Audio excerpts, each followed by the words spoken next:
Hi guys, welcome back to my YouTube channel. My name is Dorcas. Thank you for tuning in. If you're a new subscriber, thank you so much, and if you're a returning subscriber, you are most definitely welcome back. And if you are not yet subscribed, what are you waiting for? Kindly smash the subscribe button to be subscribed to my channel. Hit on the bell notification so that you can always be notified every time I drop a new video. And don't forget to give this video a big thumbs up, like, share, comment, and let me know your thoughts down below. So guys, I once made a reaction video of a Kenya YouTuber who was harassed in Nigeria. You all saw the video, and if you haven't watched the video, I will put the link of the video above so you can go and watch it after watching this video. So I made a reaction video of how that Kenya YouTuber was harassed in Nigeria, and a lot of people were saying something about it that I really don't understand. Fortunately, that Kenya YouTuber has gone back to her country now. She went back to Kenya and she was also treated unfairly at the Kenya International Airport. And one of my subscribers told me that, oh, hey, react to the video of Miss Trudy, this and da da da da da. And I'm like, okay. So I went to check the video out and I'm like, okay, because I feel like some people they feel like I focus too much on Nigeria, and we're like, oh, Nigeria this, Nigeria that. Okay, react to Miss Trudy video now, since she's already back in her country and she was also treated unfairly in her own country. So without further ado, let's jump right into the video. So guys, before we start, I want to say something. The reason why I mainly focus on Nigeria is because that's where I am from. I don't focus on Africa in general because I don't know the culture and I don't know what is being done to the citizens of other African country. But I think in this video I'm going to be talking about Africa in general. Let's first of all hear what she has to say about Nigeria. Hello guys, this is Ben. So we are traveling back to Kenya today after being in Nigeria for like, I don't know, 3-4 weeks, almost a month. And my experience there was amazing, to be honest. I really like Nigeria. It's so hot. First of all, if you're from Kenya, Nigeria is hot. It's like Mombasa. The other thing, the food has a lot of pepper, but apart from that, the people are nice. Pidgin sounds so dope. Oh my god, I just kept on wishing people just speak pidgin around me, you know. Don't try speak the normal English. I'll try and understand. Yeah. So yeah, man, Nigeria is a very dope place. I'm glad Miss Trudy took me there. Guys, oh man, this is it. Yani, we are leaving Nigeria. I love this country so much. I can't believe I'm going. I don't want to go, you guys. Man, I don't want to go, but I'm definitely gonna be back. Love you, Nigerians. I love Nigeria. So she said she loves Nigerians, and if you're also thinking about visiting Nigeria, don't think twice. Go to Nigeria and see how beautiful Nigeria is for yourself. Yeah. So let's go to the main video now. So her offense is that she brought a drone into Kenya. She's a citizen of Kenya. Let us watch the video together also. As you can see behind me is the customs, and they have just taken my drone. I cannot even believe it. I thought my coming back to Kenya will be easy peasy, but hell no. These guys have literally taken my drone.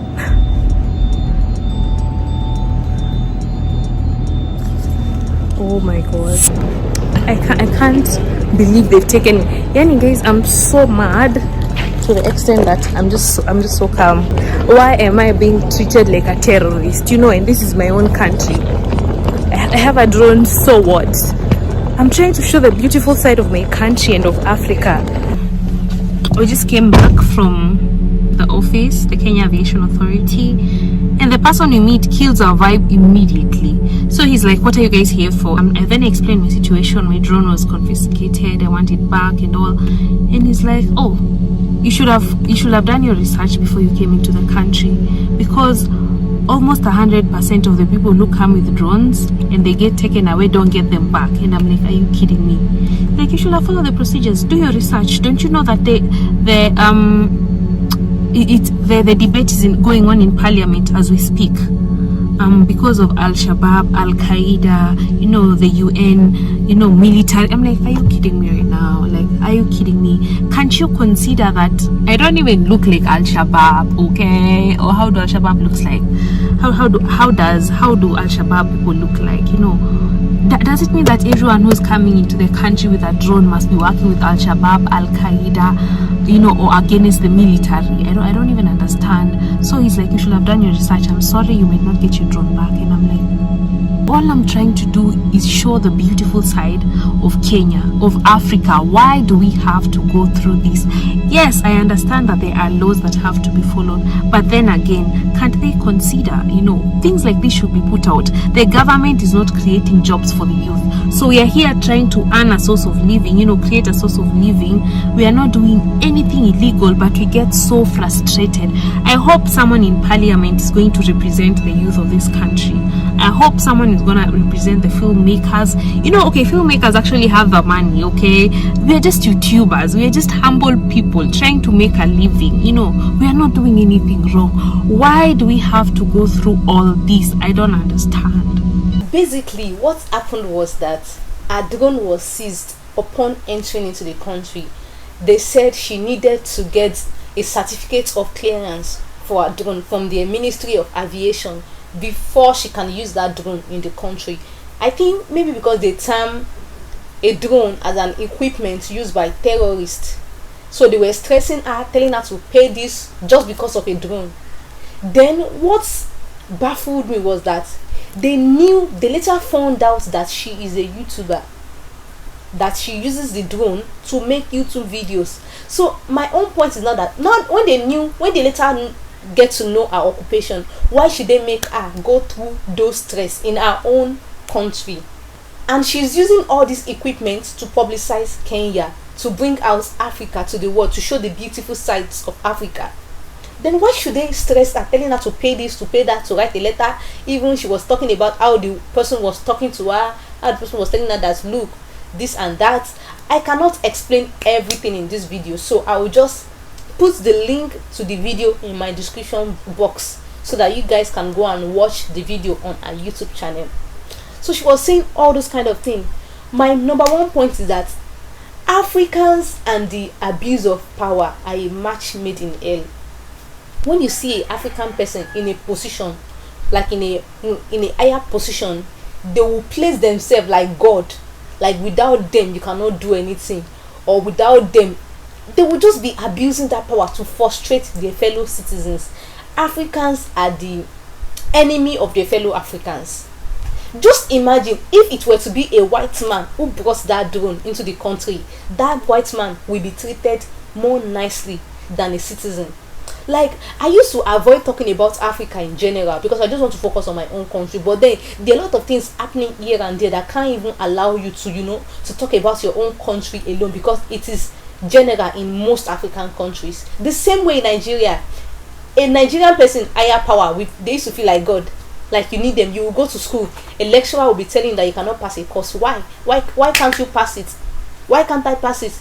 A lecturer will be saying that only 2 people can graduate from this thing. Why can't they pass it? Because you are in a position of power, so you want to fail the students. Why? When you go somewhere, an African has an higher authority, maybe you needed that person help. The way they talk to you, they don't talk to you nicely. They will just talk to you like you are just meaningless or something. We need to change. We need to do better. If you go to other countries, you will see the way these people talk to people with respect. You will see the way these people, the thing is that so far you meet all your requirements, there is nothing hindering you from doing whatever you want to do. For instance, here in the Philippines, even if you make a mistake, even if you made an error, even if you did something that is wrong, they will tell you there that this and this are what you need to do, and that is it. And that is it. But in your own country, they will tell you that this and this are what you need to see. Still, they will be looking for a way to extort money from you. That reminds me, while I was coming to the Philippines, I was at the airport. I had everything was complete. I had everything. So these people did not know how they thought I was the only one, and I was very young then. They don't know how they can get money from me. The excuse was that, how much am I taking to where I am going? What is your business with how much I am taking to where I am going? They said they needed to know how much I am taking along with me. I was confused that why will you be asking me about the amount of money I am taking to wherever I'm going. Thank God that my dad and another man was with me, so they had to go and meet the person, so the person couldn't extort any money from me. Why is it that if you are placed in a position, except for few Africans that have the fear of God, most of them are corrupt. When they are placed in a position of authority, the next way they look for is how to extort money, how to make life miserable for their fellow Africans. Why? We can do better. We can do better. In as much as we want to show how great Africa is, but then we can't overlook the things that Africans are doing to their fellow Africans. We can't overlook it. Now, I'm not even talking about political issues now. I'm talking about maybe someone who has a higher authority in a place or in an organization, like she went to a Ministry of Aviation in their country and she was talked to anyhow. She was like, oh this, that. Let's assume that it was a white man. Now that person will be talked to nicely, politely and everything. Why are we doing that to ourselves? Now let me go now to political issues. Now it is only in Africa that you will see some African leaders looking for how to change political provisions to stay in power far beyond their originally designated term. That is the case in Uganda. Some African leaders, they are very, very old, but they will refuse for the younger generations to contest for election. What was the crime of Bobby Wine? Just because he contested for the post of the post of a president, he was treated unfairly in his own country. Like, that is so bad. Africa, why is Africa like this? We can do better. You can search on Google justice for Bobby Wine in Uganda. Their president is so old, very old, and that man refused to leave. They want to die in power. Political leaders who cling to power rarely treat opposition voices fairly. They don't, because they are obsessed to stay in power forever. They manipulate election results, they choke off free press, they jail journalists and critics, they use force to stop protests, just like Nigeria NSAS, and they create environments where fear and intimidation reigns. Why is some African countries like that? Why? Just tell me why. People living in African countries are not free to associate, even if they express their political opinion in the press, through social medias, through rallies or protests. Then they face retaliation. Why? People have the right to air their opinion. People have the right to speak out. For instance, Nigerian government often rely on the force, power of military, the police forces to limit or silence people, rather than defending the citizens against external attacks or enforcing legitimate and recognized rights. The military and the police forces, they turn against the citizens. To be sincere, there is a discouraging deterioration in Africa's democracy. So enough of ranting, enough of talking. What I'm just trying to say is that Africans, we can do better. Africans, look, the change starts from you.